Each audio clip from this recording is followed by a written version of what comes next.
InshaAllah, what we got from our SMC families online, alhamdulillah. As-salamu alaykum Sayyidi. Wa alaikum salam wa rahmatullah. Sayyidi, how did Sayyidina Hagar build such a level of certainty that Sayyidina Ibrahim was struggling with? Please forgive me for my lack of understanding. How? I don't know how, this is all Allah's servants. But the character is important of what it symbolizes. One whom has free will is still wild. So what we said from the servants who they feed you, but you have to be asir. How do you say captive? Asir? You have to be captive, I'll say in English is easier. So what then does it speak of faith? How can you gain faith if you don't follow a shaykh? Allah has to put you under captivity. Means then you're going to live in an area in which there's immense oppression and you're going to be under the impression of captivity where somebody will beat you, somebody will yell at you, somebody will do something to you and you can't speak. And we saw videos of these poor people praying in India and the guy came and kicked him. That type of people will enter into faith. Why? Because you have to be a captive, you have to surrender your will.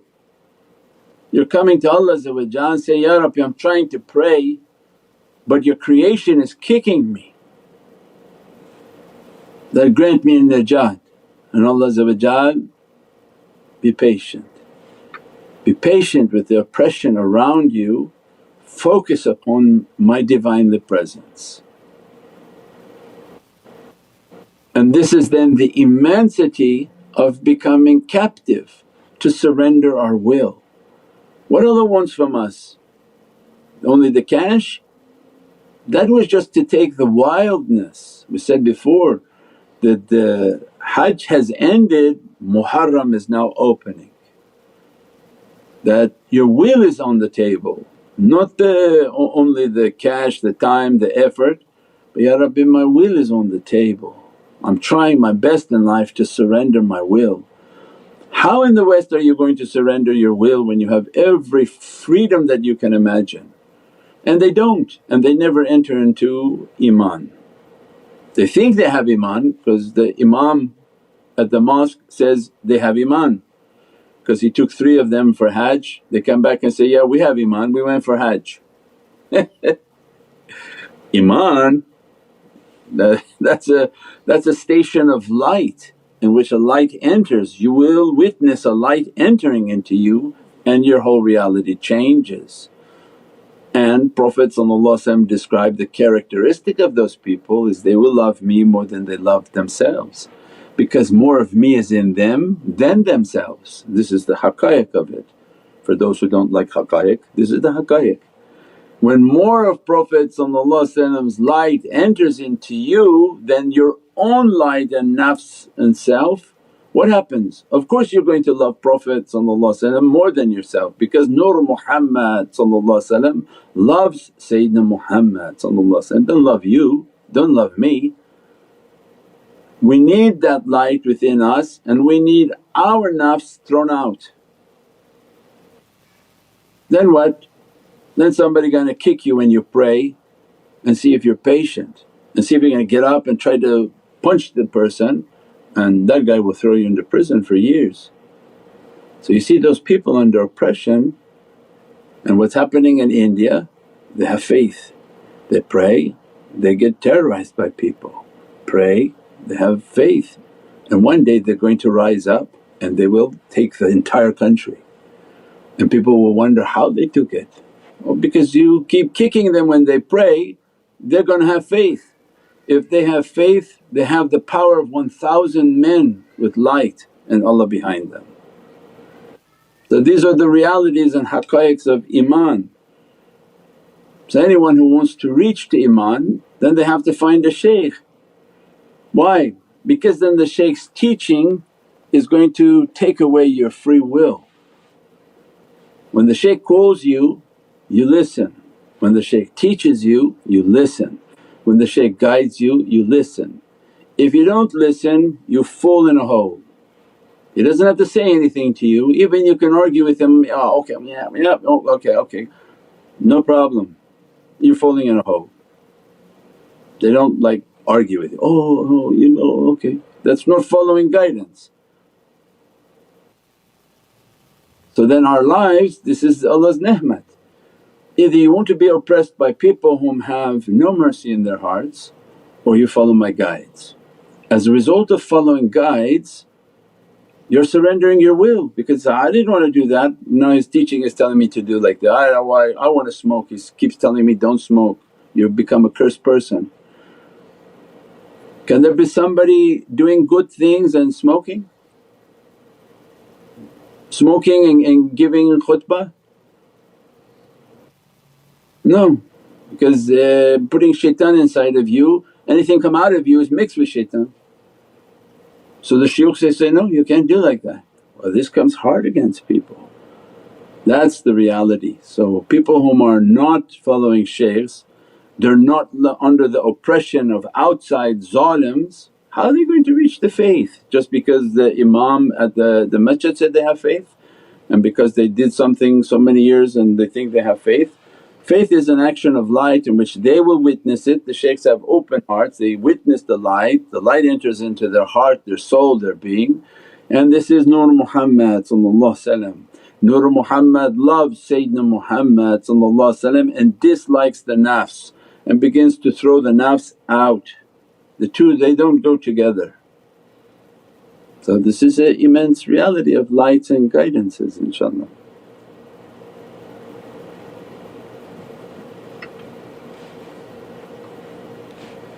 As-salamu alaykum Sayyidi. Wa alaykum salam wa rahmatullah. Sayyidi, our deen is to love Sayyidina Muhammad. Does this love expands to the love or loving his family and companions? As we see some people love Sayyidina Muhammad but they come against his holy family. They can't. There are people whom they pretend that they love the Ahlul Bayt, but you never even hear them mention Sayyidina Muhammad. That's a deficient love, that's incorrect love. That's also, you find that's a big problem. So there's no duplicate. The magnet and the protocol office is the love of Sayyidina Muhammad. That's it, that's primary. You can't dilute your heart into anything else. By the love of Sayyidina Muhammad he teaches you, love my family. But the supreme love is Sayyidina Muhammad. As a result of that love, the sincerity of that love, because now the Muhammadan light enters into you, which is a truth, it doesn't lie, it doesn't cheat, it doesn't steal, it doesn't do these things. Muhammadur Rasulullah, their light is inside of that reality, inside of them. That light inside of them loves his family and loves his holy companions. When their khuluq is not that, they don't have Nur Muhammad inside of them. There's but one light, there's not multiple. Don't understand how to tell you. This is singularity like AIs and all these other things that people are teaching. When you reach the singularity of the love of Prophet it's actual Nur Muhammad that enters into the soul of the person, pushes out the lights of their nafs, it doesn't like that light. You love what Prophet loves. The character, the khuluq becomes similar to Sayyidina Muhammad, merciful, compassionate, loving. And when the bad nafs comes, everyone knows that's the bad nafs. When the goodness comes, that is Nur Muhammad. When it comes in, it knows how to love his family That light knows how to love his holy companions and knows how to respect all of Allah's creation. That light knows how to speak, that light knows how to have character. That light is the protocol office, it's entered into the servant, in which Allah looks to the servant and loves the servant, not because He sees the servant there but He sees whom He loves there. We're not getting that yet. If Allah looks to you and sees you, you're gonna have trouble. So why are you still there? But when He looks to the servant and sees Nur Muhammad, of course He loves Sayyidina Muhammad. He sees what He loves. As a result, فَتَبِعُونِي يُحِبُّكُمُ Allah's love now dress the servant. If Allah loves that servant and they're filled with Nur Muhammad, of course Ghafoor Rahim is coming with Nur Muhammad. Allah not going to punish the servant that has Nur Muhammad within them. And that's why Allah, how can I punish them? When the tongue of the servant is asking istighfar is Holy Qur'an. How can I punish them when they're asking forgiveness and that you are with them? That their lights are Muhammadiyun, they make a lot of durood al-sharif and lots of istighfar.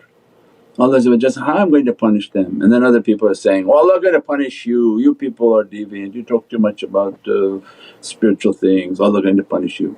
Allah says in Qur'an, how am I going to punish that servant when he's asking istighfar all day long and Prophet's present is with him through his salawat and his ishq and muhabbat. That's why before, when people had good manners, when someone talked too much about the love of Prophet everyone else was scared of them. Be scared of them because somebody very powerful loves them. And if they should get angered or they should become upset with something, bad things happen in people's lives because it's a powerful love. They used to have that fear but now people are jahul, they're ignorant of that reality. Can you imagine somebody speaks often about the love of Prophet and other people want to start saying something against that? Before they would have a taqwa and fear that this is a ashiqeen, be careful of them, inshaAllah.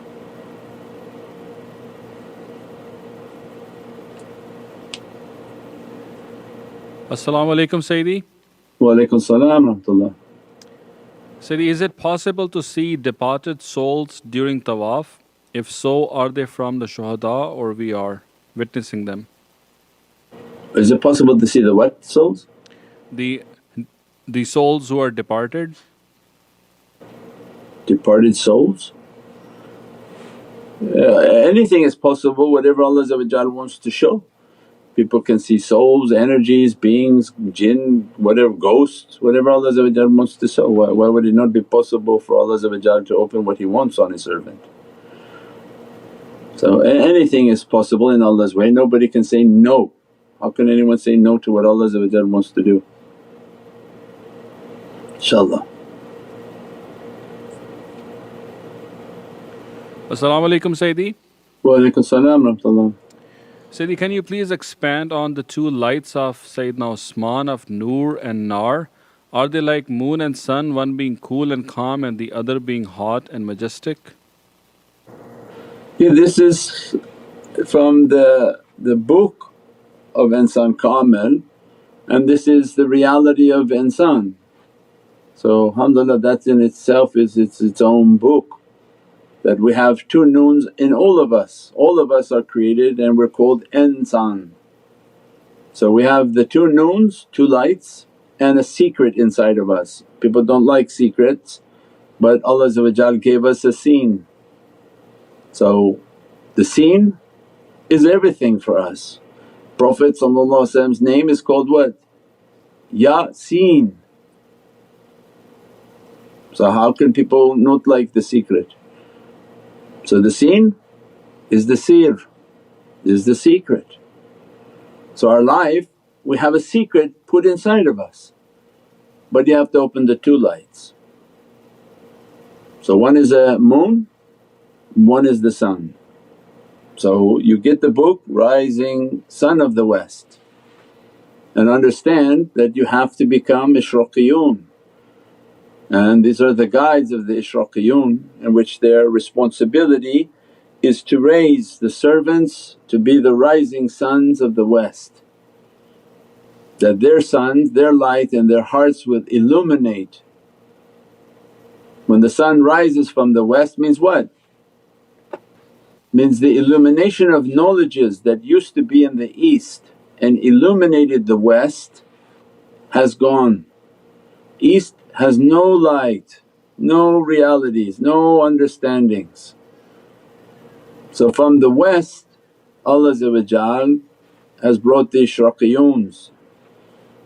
So imagine then this category of Ishraqiyun, that means the rising suns. You think Allah has already placed them in the west, or they're supposed to get on a plane at the last minute?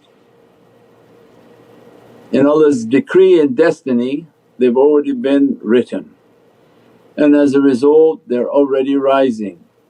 As a result their microphone teaches everybody in the east, because in the east there's no more permission to speak. If they speak then people will cut their heads. This is the role of Ishraqiyun, and as things become more darker, more oppressed by the east, they'll be oppressive, then the suns will begin to shine even more. They speak what nobody can speak, they illuminate in their speech. Every letter of their speech is a laser, like a bomb into their heart. Just if they hear it and they see the face of these Ishraqiyun, they'll be lifted and their hearts and souls to be filled with lights. Not from them but from one much more powerful shining upon them. So this is the immense realities of Ishraqiyun. So the category they know, there's a category of Ishraqiyun. Prophet described in the hadith, the sun would rise from the west. So then ask these people who they think they're scholars, when will that happen? And which west are we talking about? Is there more west than the west coast? Yeah. Or are they coming on plane later on sometime that we don't know, and they'll fly at last minute and rise the west up. There's a hadith Prophet is describing these people. So again then people have to have a consciousness that this hadith the Prophet is describing, that the sun would rise from the west. And there are Ishraqiyun that have been put into the west to raise these knowledges and haqqaiqs of Sayyidina Muhammad. And the Prophet described, there are a category of people whom they are my lovers, they love me, ashiqeen, and the holy companions became jealous from that. So I thought, we are ashiqeen, said, no, you're my companions, you're with me, of course you love me, but they are going to give everything to have one glimpse of me. Now we go back to that hadith and we'll bring out the Arabic, why Prophet described that they would do anything to have one glimpse of me. Well, who would want one glimpse of Prophet and he's not teaching muraqabah? How would you get a glimpse of Prophet? What is Prophet making reference to? There are people who would do anything on earth to get one vision of me. Well, don't you think if those people existed on this earth now and they were based out of the West, wouldn't they be sitting and keep in tafakkur and contemplation and asking Allah would do anything for one vision of Prophet? So there are people whom actually train according to the holy hadith of Prophet, and they're following guidance in which to connect your heart, close your heart, visualize for that glimpse that Prophet is talking about. And as you do it you're earning the title of what Prophet just described, they are my ashiqeen. Their whole life is for a glimpse of me. They sit in waiting, they sit training for a vision of me. So then why people come back and say, there's no need to sit and meditate, but then you don't become the title of that holy hadith. So the signs are everywhere, but what can you do? Every hadith is describing these trainings, these teachings, this way and this reality, especially for the last days, especially for the events that are unfolding upon this earth. And doesn't matter where you are, you have to connect with this shraqiyun, because it's not going to be in the east. There's not a tongue that can open in the east because of oppression. So where would the microphone be if it's in the ishraqiyun, where the sun is rising from? So you have to follow from the shaykhs of the rising sun, whether you're in the east or in the west. As a result you can take the illuminations, the knowledges and the lights of these realities. If you look to the east, it's already set, they can't even speak the reality because the oppression of what's happened and the sun has set. This becomes an immense reality. What did the hadith mean? That's exactly what it's meaning. These trainings, these teachings, these realities is going to be broadcasting from the west, inshaAllah. As-salamu alaykum Sayyidi. Wa alaykum salam wa rahmatullah. What is the best adab and protocol to approach a shaykh physically and spiritually? Best protocol is like the protocol office that we described. That's why we have the teaching, that's why we have the books, that's why we have the Wi-Fi, the email. Is that email and then you get a series of letters that follow this, read this, do like this, be of service, do a khidmat, have good manners, listen. If for Allah should open now guidance for you, follow the guidance. If Allah opens a communication with the shaykh, follow the guidance, because now you'll be tested. If you don't listen when you're not being guided, that's your problem. But if Allah opens for you to be guided and you don't listen, everything becomes a fail, fail, fail. What happens when you fail in university? You're surprised that you're left behind. So what happens then? How many years people are going to be left behind? So it's an opportunity. At the same time then Allah is holding us to an account that your guidance, if it opens you follow. Then imagine now the shaykhs, they follow the guidance in their heart. Every sharat that come to their heart they try to do it, and they face an obstacle, so how am I going to do this? This is not happening, this one's not like this is not like this.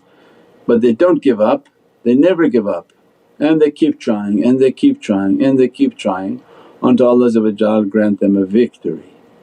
Because we said our life is a struggle and to Allah belongs the victory of what He chooses to be a victory and how it's going to be victorious. So this is our way. By following the shaykhs then you've now entered into their system, inshaAllah. As-salamu alaykum Sayyidi. Wa alaykum salam wa rahmatullah. Sayyidi, if we smoked for many years before tariqah and we have trouble controlling our tongue when angered, does that mean the shaitan is still very active inside of us? If you smoked for many years? Yeah, anything that we do from negative energy, that negative energy stays within us and creates these difficulties, these bad characters. But inshaAllah with energy, with the meditation, with the muraqabah, all the practices is to put positive energy and push the negative energy out. That's why do the meditation, do the muraqabah, do the connection to purge the energies out. Everything you eat and drink you make the du'a from the app, ila sharaf al-Nabi wa ahli wa sahbihi wa kiram. Why? Because the angels say Ameen and they put from the light of Prophet, light of the holy companions, light of Ahlul Bayt, light of the shaykhs, all upon that ta'am, the food and the drink. Would that become like a fire for shaitan? Because now that fire, that sustenance and ta'am is coming in with angels. Those angels come with a fire to burn every negativity out of the servant. So everything is happening, so it takes time. If it took you 30 years to put the devil in, It'd take a little bit of time to get them out. So how much time people expose themselves to shaitans, it's going to take some time to get the shaitans out. That's why blessed are the people whom start young. You know what an opportunity they have, that they're pure, they're clean, they're born into tariqahs. InshaAllah they stay clean as much as possible, a little bit of dirt and then again more cleansing and lights and beatific realities to dress their souls. This is Allah's ni'mat, but if somebody for a long time did lots of bad things, it's going to take a while to get those inhabitants out. And their khuluq and character, the perspective, their manners, their adab to be different, soft, kind, walk gently upon the earth, and to have a humble and humble character in the way of Allah inshaAllah. Subhana rabbika rabbil izzati amma yasifoon wa salaamun al mursaleen walhamdulillahi rabbil alameen. Bi hurmati Muhammad al-Mustafa bi siri Surat al-Fatiha. As-salamu alaykum wa rahmatullahi wa barakatuh. This is Shaykh Nurjan. Thank you for watching the video that you're watching. InshaAllah if you're happy with the content and happy with these programs, please support the button below, the programs that we have for our orphanage repairs, our water well, Give the Gift of Life, our mobile food vans. We have now 5 vans, Vancouver, Chicago, Los Angeles, Pakistan. There's many programs that reach thousands of people and rescue foods and give those supplies to people in need. Your support is greatly appreciated.